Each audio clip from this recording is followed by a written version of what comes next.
Hello everyone, welcome to our class. Today we are discussing the topic gametogenesis.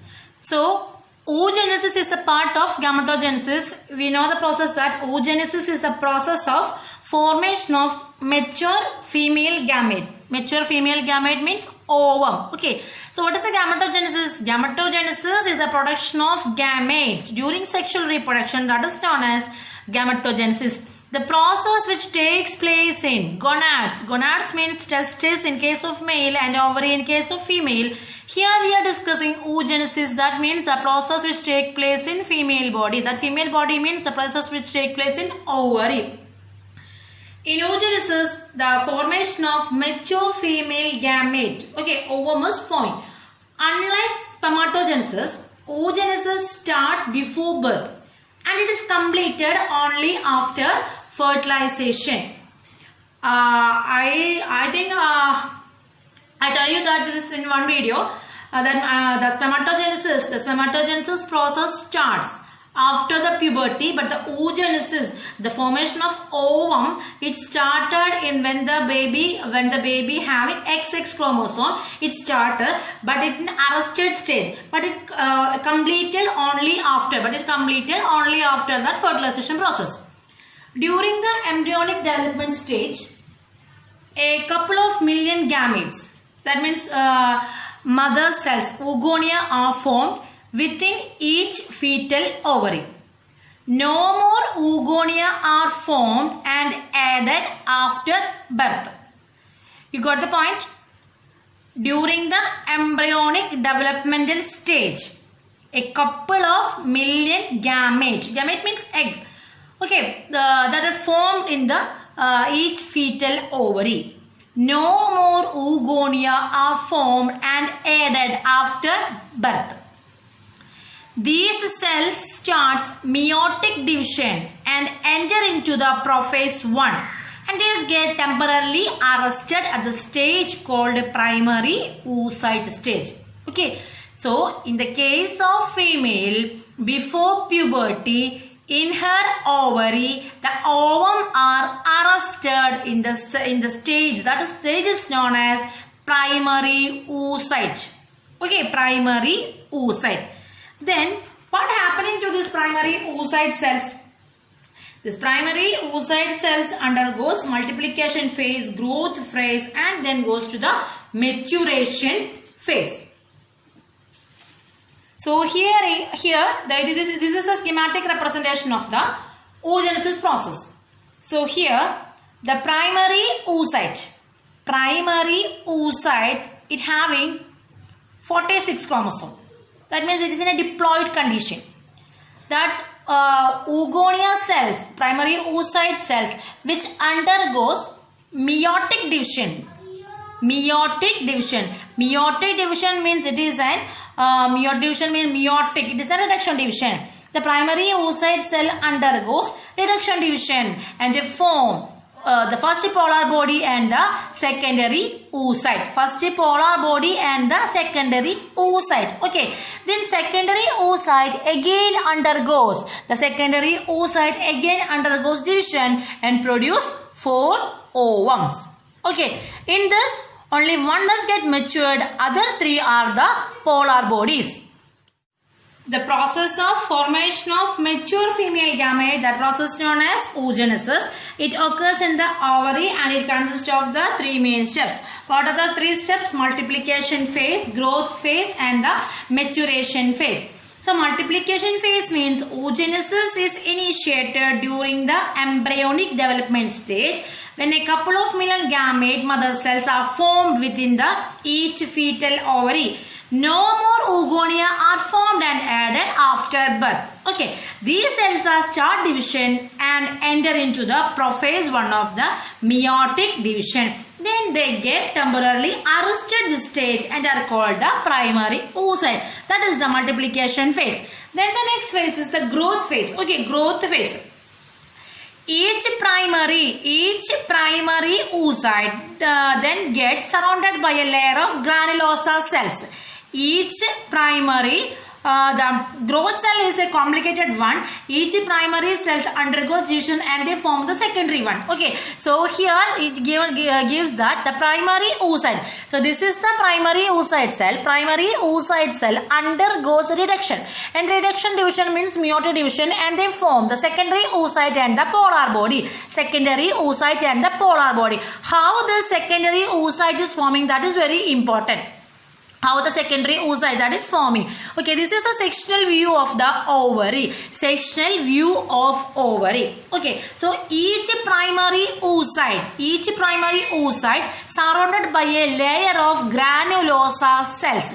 This structure is known as primary follicle. So this is the primary oocyte structure. Primary oocyte is when it is surrounded by a layer of granulosa cell, then it is known as primary follicle.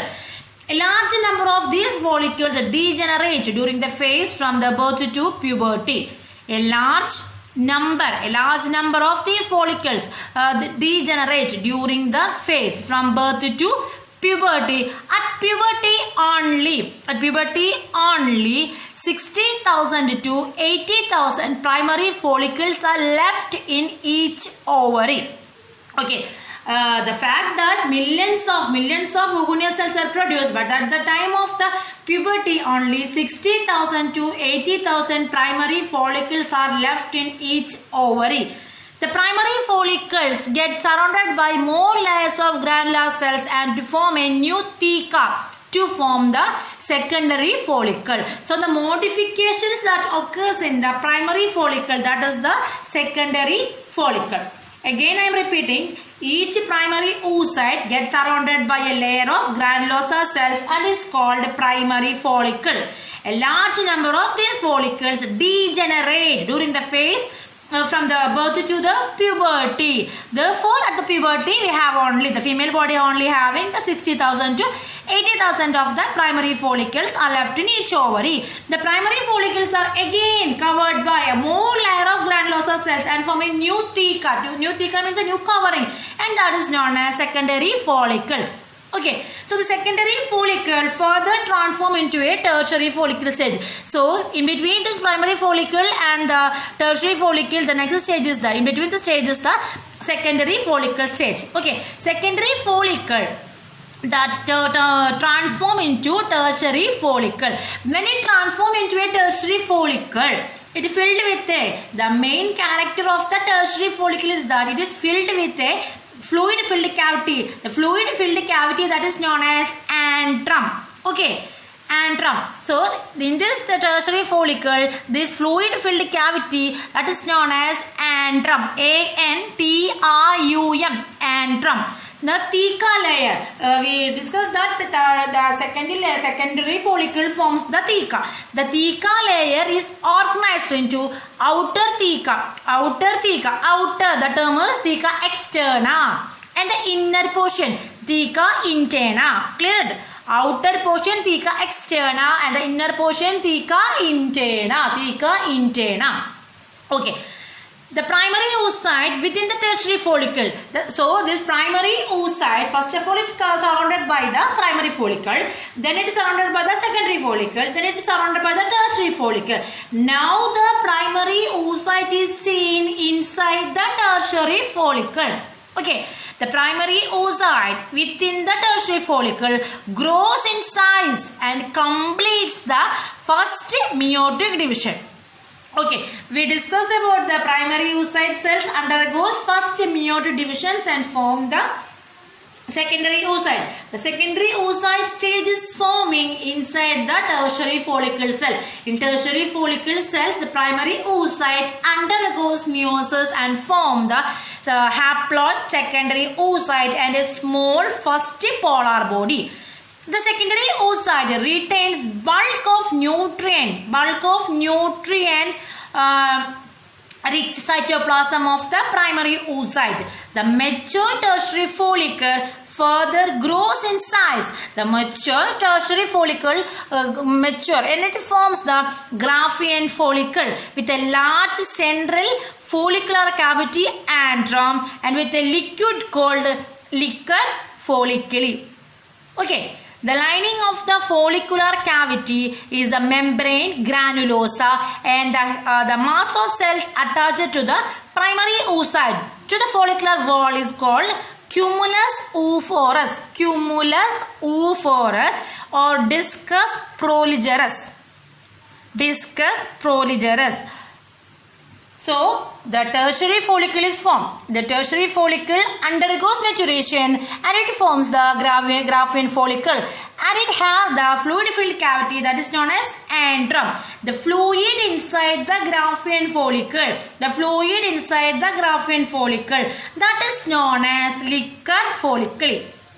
Okay, the lining of the follicular cavity is the membrane granulosa and the mass of cells attached to the primary oocyte. The mass of cells attached to the primary oocyte to the follicular wall that is known as cumulus oophorus. Cumulus oophorus or discus proligerus. Got it? Discus proligerus. Okay, so here up to this portion the Graafian follicle matured. Okay, so the secondary oocyte forms a new perforated membrane called zona pellucida. It's composed of glycoprotein. Okay, next to it discus proligerus cells present at radial arrangement termed as corona radiata.